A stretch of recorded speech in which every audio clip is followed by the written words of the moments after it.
Okay. Oh, there we are. Okay, ladies and gentlemen, boys and ghouls.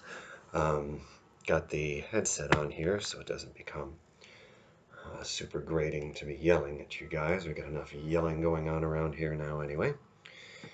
Um, got a little music playing. Hopefully there's no commercials that pop up. Trying to make sure I find the right one for that. Again, trying to mask some sounds.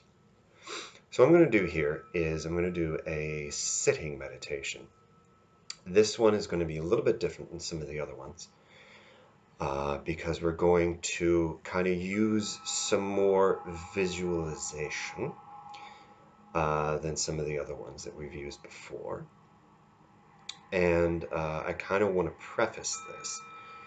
I'm not really doing this in terms of trying to have it where people are going to be messing too much with chakras or dantians or energy centers or something like that. Because again, and I have another video ranting about this for some time, messing around with those too much without knowing how to do it appropriately, without knowing how to root correctly, without letting things sort of happen on their own time can be dangerous in a lot of ways. Uh, uh, Psychically, emotionally, sort of spiritually, as well as even neurologically. Um, you know, uh, Western sort of white people medical science is starting to kind of get hip to some things that some of these cultures have known about for 5,000 years or more. And they're just now kind of getting a little hip to the way some things are. Not much, but a tiny bit. It's getting a little bit better. What's Eddie Izzard said? It's getting a little better. People have beards now. It's okay. Anyway. Um, so so when I preface this, some of the visualization I'm doing is a visualization more than it is I'm actually trying to bring energy up and out or in a way or activating too many chakras or dantians or whatever or neural clusters or whatever sort of language that you have for it. This is more of a visualization, and the idea is going to be kind of visualization to get everything to kind of relax. The visualization is going to help kind of get away from some of the other things that people might be thinking of that's troublesome. We are in a troublesome time. Um, and it's kind of going to get in and help be able to bring in some sensitivity uh, into the body, which is good in a whole lot of ways. So if we're talking about it just in terms of just sort of one level of sort of therapy, especially with like anxiety and different emotional things like that, being aware of those of your body and what it's feeling and where, and not just I'm feeling it. It was like, where are you feeling it? How does it feel? Being able to discern place, being able to discern intensity, being able to discern type in terms of feelings in the body is a very good indicator. Being able to kind of figure out what you're feeling. And if you're figuring out what you're feeling, you're going to be able to figure out what you're thinking, and you have a much higher increased way of being able to then begin to manage it.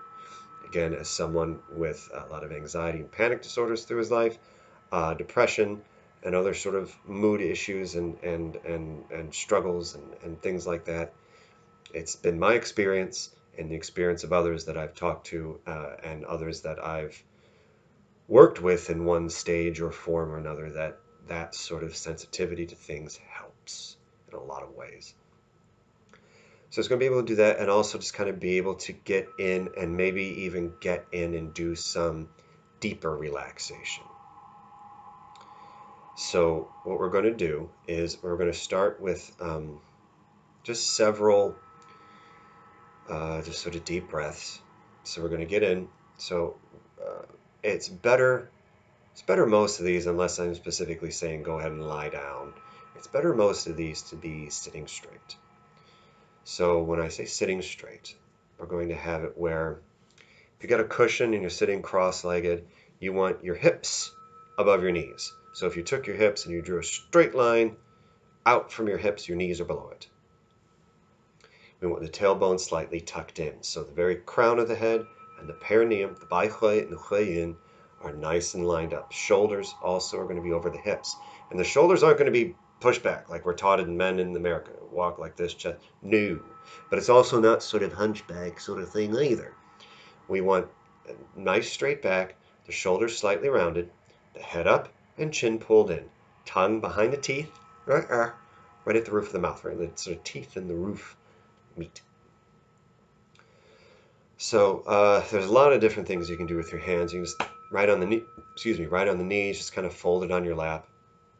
Another video we sort of talked about. I don't know a whole lot of mudras, which is the ways you kind of hold your hand. I don't know a whole lot of them. I was taught two back in the day because everything was they were sort of kind of making things a little simpler and kind of stripped down. And I haven't really felt the need to really do much else. In fact, I really only do one of them.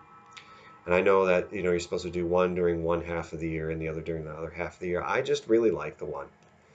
And I'll show you this. I'll show you both. So take whatever hand you write with. With me, this is my right. Yes, it's my right hand. So I'm going to take it, palm up, my other hand underneath it. Now there's two things you can do here, and it's kind of hard the way I have this angled. You can put your thumb tips together and make like kind of an egg. You can do that, but you want to keep the egg, so if it's going to start doing all this other stuff. One of the reasons I don't like that, because I start focusing so much on how I'm doing that, it sort of starts pulling me out. I get twitchy about it. So just remove that temptation. I do the same thing, but since I'm right-handed, so my left thumb is going inside my palm. I wrap my hand around it, and either one, this pinky sort of meat side, is going in against that lower dantian. Lower dantian being like 2 inches below the navel and an inch in. But we want to maintain in terms of our posture from the crown of the head through the perineum, the bai hui and hui yin, and keeping that up, is if you think either of the three dantians, the Chinese usually think of it in terms of three dantians, the upper, middle. So the upper is like the third eye. The middle is that solar plexus. So right, the ribs meet, and there's that hollow kind of there around where the stomach is, and that sort of fist distance in through their solar plexus, and then down in that lower dantian below the navel. Those are the three dantians. Those also correspond to 3 of the 7 or 9 or more chakras. Either way, if you have the 7 sort of chakras in the body or the 3 dantians, we want them as sort of strung like string of pearls. So if the crown of the head is sort of the top holding it, then all of them line up straight, going through the very bottom of the torso, so through that perineum. We want those just as a nice string of pearls coming straight down. That's the true center line. The real axle that the body rotates around is that hara line through the crown of the head, through the center of the neck, through the center of the torso, and down and out through the perineum. That's what we want to keep straight. So we're going to do that. We're going to take some deep breaths. Now what we can do here is a sort of prenatal breathing, which is a sort of Chan or Zen. Sitting meditation breathing. This is really good for sitting or lying down. As I breathe in, that lower dantian extends forward. I want to isolate that lower abdomen. I don't want to use the chest to breathe. I just want to use the lower abdomen. It's even below the diaphragm, but we're getting the diaphragm to activate. So I'm going to inhale, like I said. I'm going to breathe in. And that lower dantian area is going to inflate. As I exhale, we let it deflate. Kind of naturally pulls back to the spine. We want to think of that sort of dantian as being parallel to the ground, not jaying up or dropping or anything, but if it's my dantian, I breathe in, kind of extends, and exhale, and comes back. So it's going to kind of stay on a parallel course. I'm going to inhale and exhale.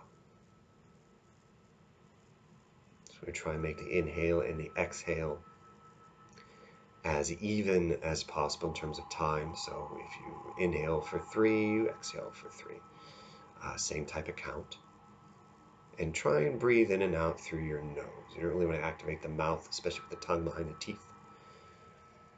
And I know sometimes this is difficult. It's difficult for me pretty much all the time, every time, my entire life. I've always had really bad sinuses, seasonal allergies for every season, uh, allergies to a bunch of other stuff. Um, Apparently, there's some scarring in the sinus cavity, and the one side's a little sort of deviating a little bit, so the space really isn't what it should be. So if you ever see me on a video, sort of pull my face to the side, I'm trying to open up that end. It's actually all right now. I might have just cursed it, but I'm going to go with it while I can. Just nice, even breathing. And what I want to do in the beginning and the end, even when I'm doing meditations where I am moving energy and I am lighting up those different areas or moving things or up and down or any of the other weird, funky sort of Taoist juju, I always want to root at the beginning to kind of get yourself set. And then I reroute at the end. So there are some things, um, uh, like in terms, I've done a lot of sort of child, adolescent mental health things. And before we go from one routine, there we go, to another, make everything stop and settle first. So that way the sort of whatever this energy is might have been from one thing doesn't carry over to the next. And sometimes that can amplify. And we don't want that. A day where sort of nothing is sort of out of the ordinary happens, my job's a good day. But I want to do that when you're meditating as well. You don't want to have whatever sort of wild, crazy stuff or whatever sort of hazy things if you do it first thing in the morning. If you do it first thing in the morning, you kind of recenter and center and root in order to, and keep breathing while I'm saying this, to be able to get yourself ready for that meditation and then carry that through into the day. If you're doing it later on in the day, you're trying not to take whatever energy might be through the day and make your meditation about that time right there. And at the end, you want to reroute so that way nothing's sort of crazy somewhere else. You don't want to leave sort of energy to get stuck somewhere and then stagnate. Think of it like water. Stagnant water becomes sort of putrescent and nasty and you can't drink it. You don't want to do that in your body either. So you want to have it where, you reroute and then can go out. And that's one of the things people who do mess with energy don't do. They don't start and or end with being able to know how to route correctly. It's very important. So we're going to do a couple more breaths here.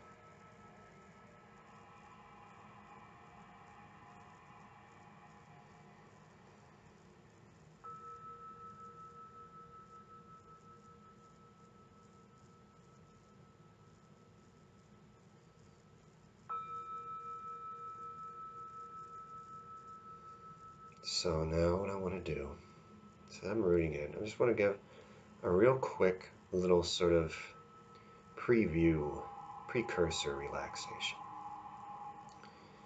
So just from the crown of my head, I'm going to kind of run down through my face and through the back of my head and down my jaw, down my throat and neck, just to have everything kind of relax, sort of preparatorily relax.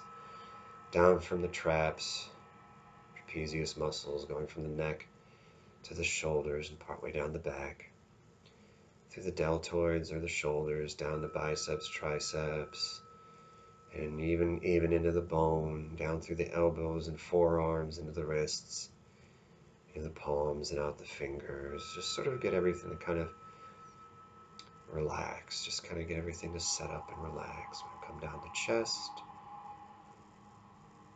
and the abdomen and the sides. Around the ribs we have the serratus and oblique muscles. And we're going to go down the back as well. So you got the trapezius coming down the back, the rhomboids in the middle, those nice muscles next to the scapula. I tend to have a lot of little tension in there. If I'm going to store tension, a lot of times it's in there too. The teres major and minor, the upper part of the back, and down the lats, the sort of wing muscles, down into the hips and down the spine. We're going to walk and kind of just let it just kind of roll down the spine. Let those muscles in there relax so all the vertebrae can kind of open and the discs in between can kind of open and everything gets space. We're going to go down through the tailbone and through the hips and pelvis, down through the hips, down through the thighs. You got the quadriceps on top, hamstrings on the bottom, femur bone in between. Pardon me, through the knees, in through the calves, the shins, tibia and fibia, through the ankles, down the tops of the feet, around the heels, down the soles, through the balls of the feet, and out the toes. Just kind of set up a relaxation here. Now what I want to do, once I do that, again, I'm just going over this for relaxation and a visualization. We're not messing with sort of energy centers or anything. But I want you to imagine a large sort of golden orb about 6 inches above your head. 6 inches, or the sort of length of your finger, of your hand. So if you kind of put your, the heel of your palm on there, right about where the tips of the fingers, that second finger would be, is where you kind of want the bottom of that orb, that just sort of golden globe. Not to be confused with the Golden Globes. I don't want to get sued for that either. We're just going to take a few breaths to really get that sort of visualization there.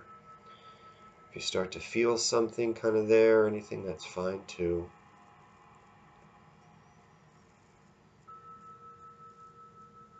Just sort of get that visualization, that idea really going for yourself there.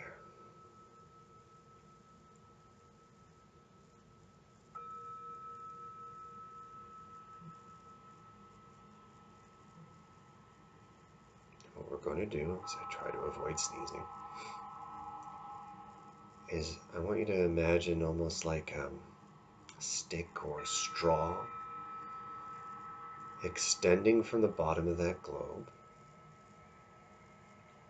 and touching the crown of your head, just the very tippy top of your head, that Baihui point.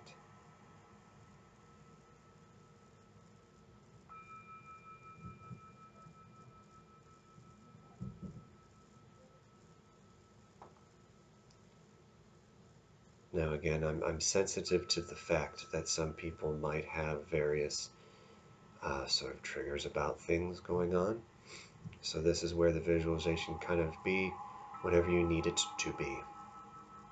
What we're going to do is we're going to extend that gold from the orb, and the orb is never going to exhaust its supply.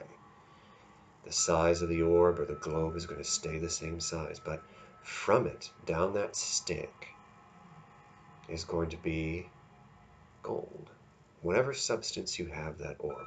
If it's a sort of liquid, almost like a metallic gold paint, it can be honey, it can be golden water, it could be almost like that amber like they showed in Jurassic Park or something, but more gold. You want it to be kind of like metallic, sparkly gold. You can bring that down, and if that's too much, you can make it mist or light. If something about that becomes a little triggering, I understand it might be the way we're going to do this.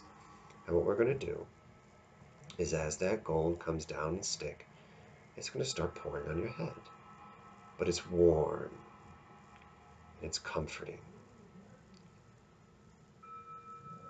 It's just going to go slow. There's no real pressure to it, so it's not like trying to put weight or pressure us. It's just warm. And whatever it touches, wherever it goes around the body, that area is just nice and relaxed, like a warm bath or shower after like a really long day. Even those days you've been outside in the winter for so long that you can kind of feel your whole skeleton. You get in the shower and it almost feels like your bones are melting. Maybe a little bit like that, but just comforting and relaxing and pleasant and soothing. We don't want any stress. Wherever that's going, the stress is just dissolving. We have those sort of four conditions that Bruce Kumar Francis talks about, that whatever you're holding on to is strength or tension or sort of pressure, compression, contraction, or something doesn't feel right. All that just gets melted away. It's just sort of like an elixir of relaxation and just sort of pleasantness. And as we've been talking, or I've been talking, is more likely, that liquid or that light or that mist has come down from the top of my head. It's come down my forehead, around my temples, coming down the back of the head, coming down all the way to the back of the head and down the sides of my head, and even through my ears and into my ears. Then I'm coming down my eyes and relaxing my eyes and into the eyes, sometimes tension headaches. Down the bridge of my nose and my cheeks, around my nose and my lips, down my jawline. All places I'll store stuff is my jaw, to clench it or sort of do the thing. No, not now. It's just nice and relaxed.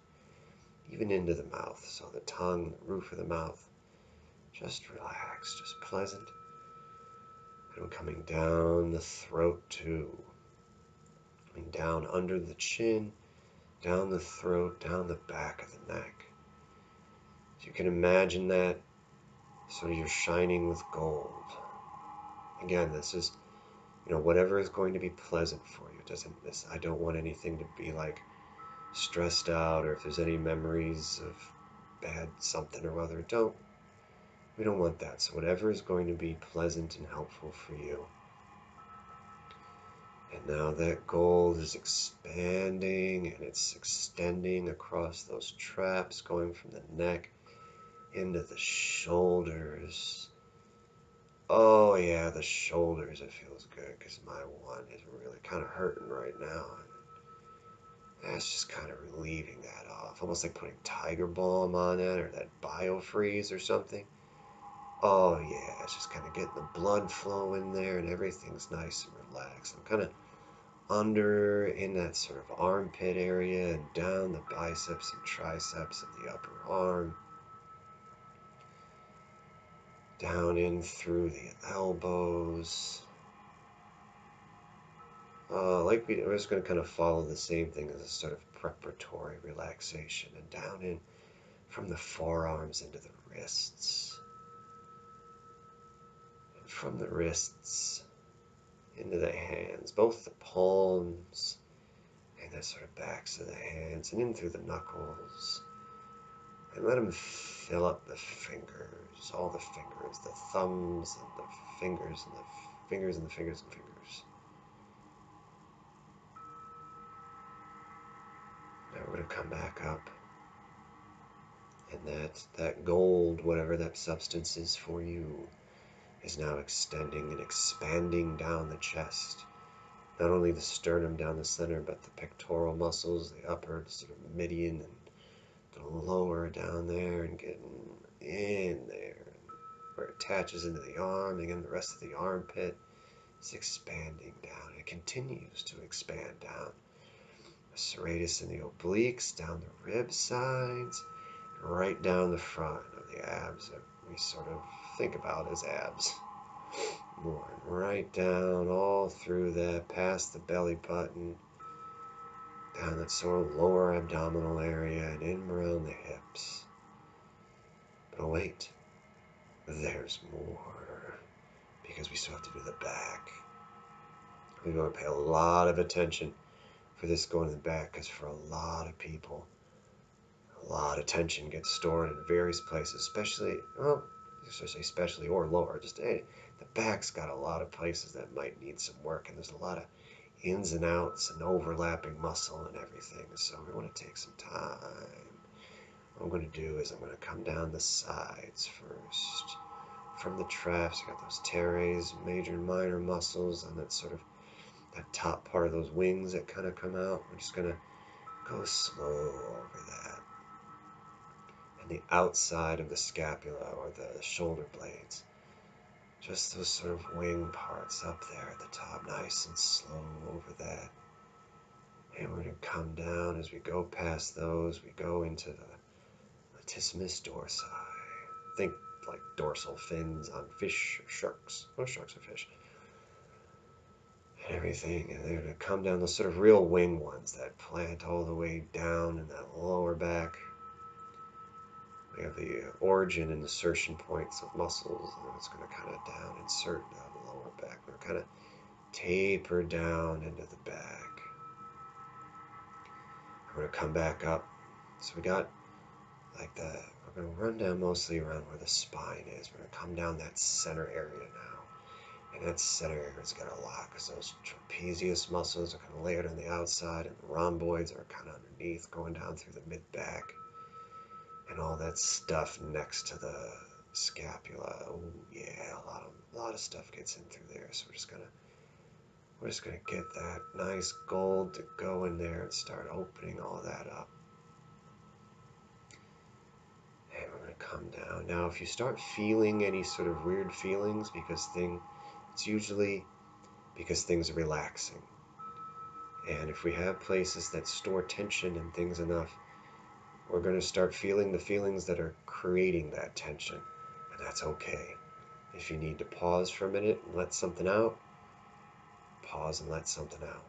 Or keep going, kind of working through it if you want. And just know that if something's coming out, let it come out. Emotions are human.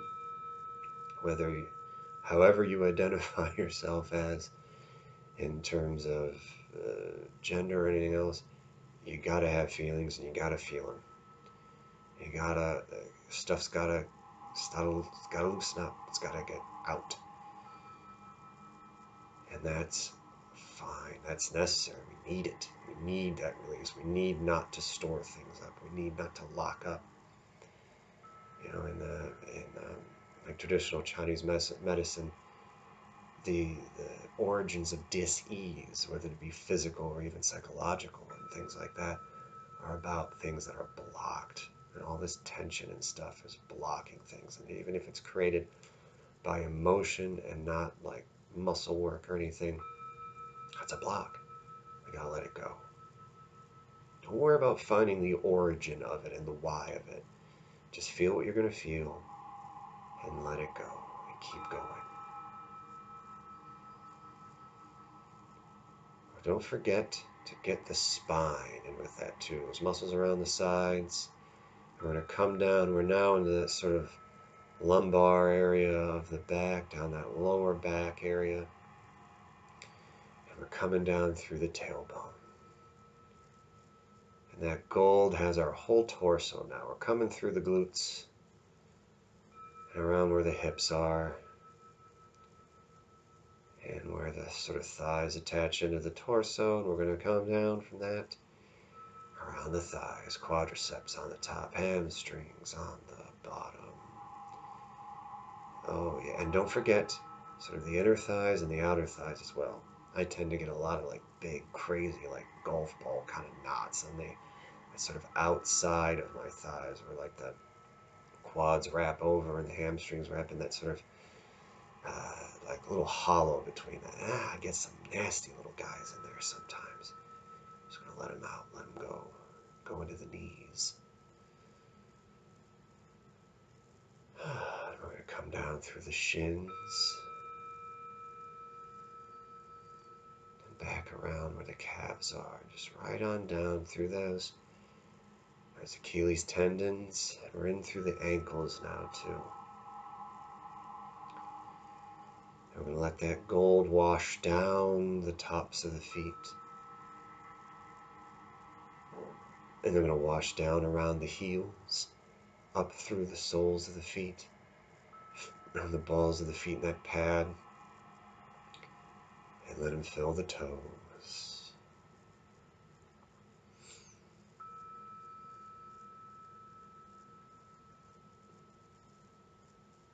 So the whole body now covered in gold. Again, it could just be thinking of like sort of paint or water or something thicker like honey. Could be just light or mist. Could be it just sort of looks like in your mind that you're just sort of is covered in paint sort of thing. That's okay. So we've gone through the body on the outside, yes, but now we go through the inside. So here's where we're going to kind of really get in and start kind of feeling and where some of that sensitivity stuff is. So in through your pores, through all your skin, all over your body, that gold absorbs in. Now this is healing gold. This is gold that's going to help relax and take out any tension. You know, it's if you have a religious or spiritual tradition, you can apply, I should say, maybe some of those things in with that there if you wish. Does not have to be at all, but you can. We're going to pull in. It's going to go in like the inside of the skin. And first thing we're going to encompass, remember this is even going into the eyes and into the sinuses and into the ears and in through all the muscles. And we're going to, it absorbs in through the skin. It's going to go in and it's going to really work through the muscles and the tendons and the ligaments and any stuff that start getting into the real muscle and even into the deep tissue. We're going to release that.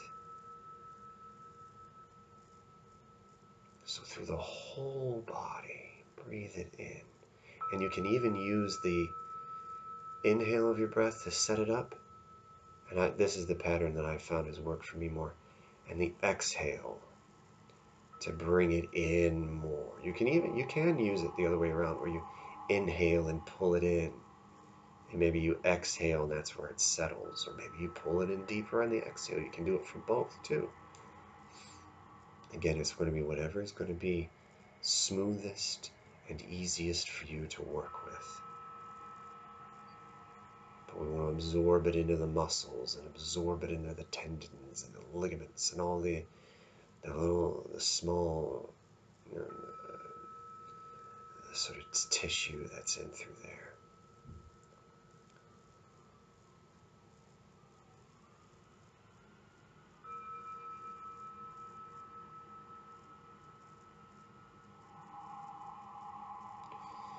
And we're going to continue to absorb it in. And we're going to absorb it in even now through things like our brains and our thyroids and hearts and lungs and pancreas and livers. And if you have tonsils or appendices, go for it. Spleen, stomachs, large, small intestines, kidneys, adrenals, lymph nodes, all that sort of other tissue and things that are in there as well. It's going to absorb in through that. We're going to imagine all the sort of negativity and stuff is out and gone, replaced by this sort of golden grace that's healing everything and opening everything that needs to be opened and helping everything function the way it's supposed to function.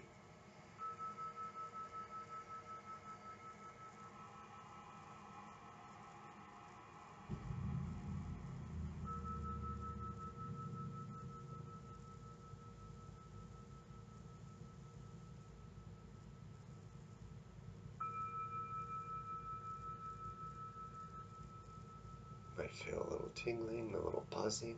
It's okay.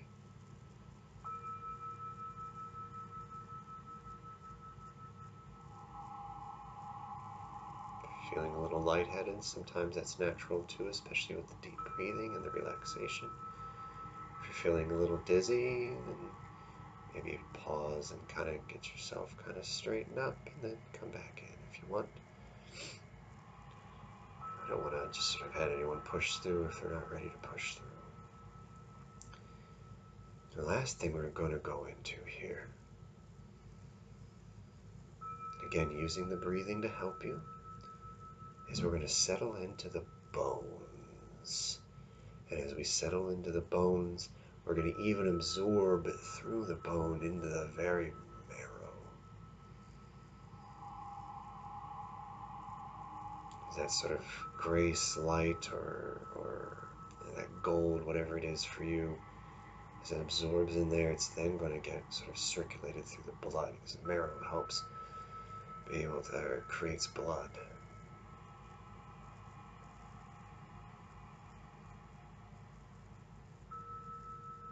So don't forget that your skull, even your teeth, they're bones too. Each of your vertebrae.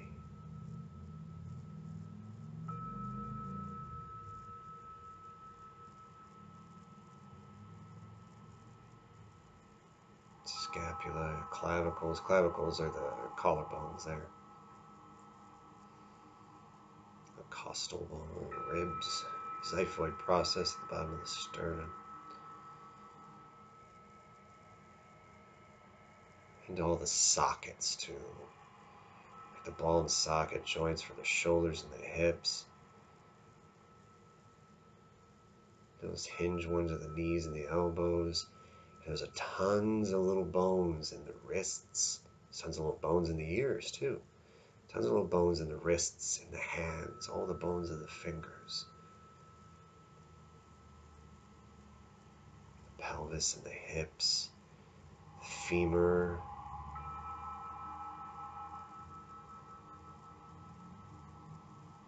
The patella, which is the kneecap. Hinge in there.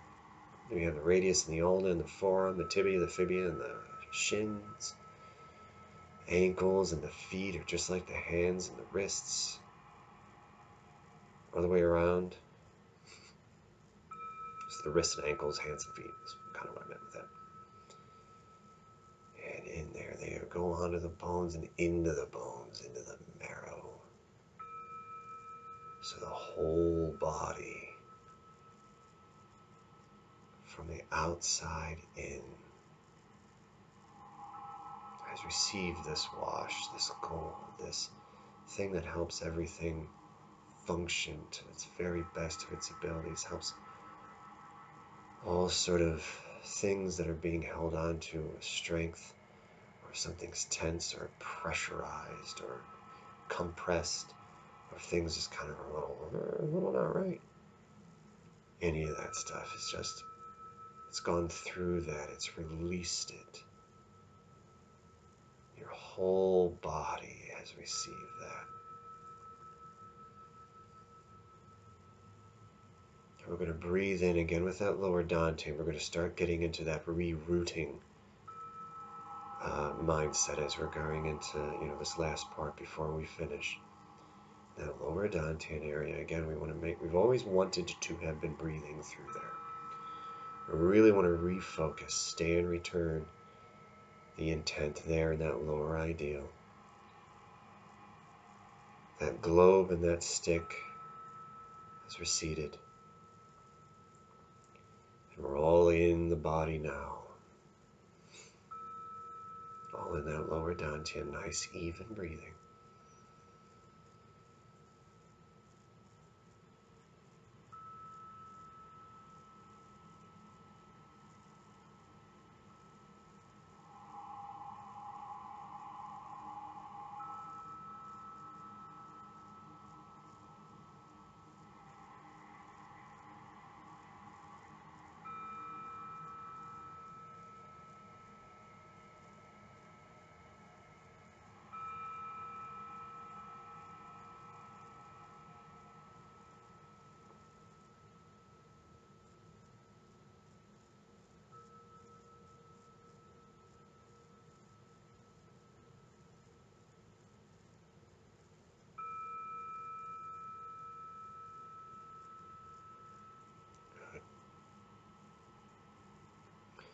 So come out of it here. Sort of release whatever you were doing, holding your hands. You can open your eyes. If you want to kind of get some motion back in, that's fine. A couple things here. I'm going to talk it through, do it, and then put my headset back on. You take your palms, rub your palms together.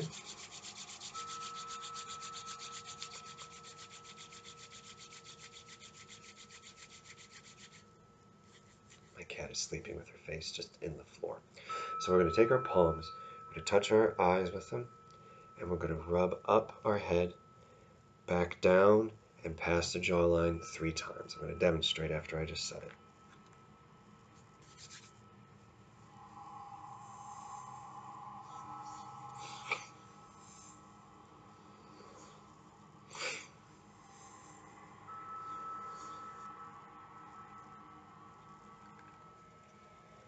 Good. And this sort of last thing, it's good to drink a lot of water anyway, but especially when you're doing some of these meditations, you really want to drink a lot of water too. Doing a lot of maybe extra stretching that you're not used to, or if you get like a massage, or even if you're just sort of like, man, my legs are really tight, and you're just sort of using your palms or however you do that.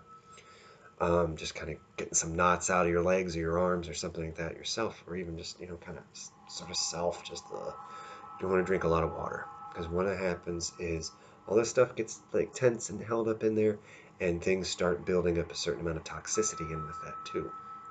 So when you drink a lot of water and you're relaxing or massaging or opening all that stuff up, it's going to help you flush all that stuff out of you that you don't really want or need in you, and helps keep everything kind of lubricated and flowing and healthy with that as well. So I don't have a fancy name for that. I was going to call it the Golden Ball Relaxation Meditation. So I hope that was helpful. Something to try, something to sort of add to the meditation repertoire. If you have one of those built up, or if it's just something you wanted to kind of give a shot to anyway. If again, I hope things weren't uncomfortable with it. I do understand that some of the imagery in some different things might, for some people, been a little troubling. That's why I want to try and make sure that people know that there are options to the visualization. It doesn't have to. I was taught it as sort of like a thick, sort of like almost honey consistency, or amber, or like a really thick paint sort of consistency, gold liquid. That's how I was taught initially. But over the years, I've become more sensitive to the fact that that might be troublesome to some people. That might be a sort of substance that they don't want to think about covering like their face, or sort of being on them or anything like that. So that's why we have mist or light, or just sort of gold color, or anything like that too. Just to have it where, okay, um, to be as accessible to as many people as I can, and so people know that, like, I understand sort of trauma sensitivity with that too. Um, so I hope it helps, or at the very least that it doesn't harm. So have a pleasant morning, or afternoon, or evening, or night, and talk at you later.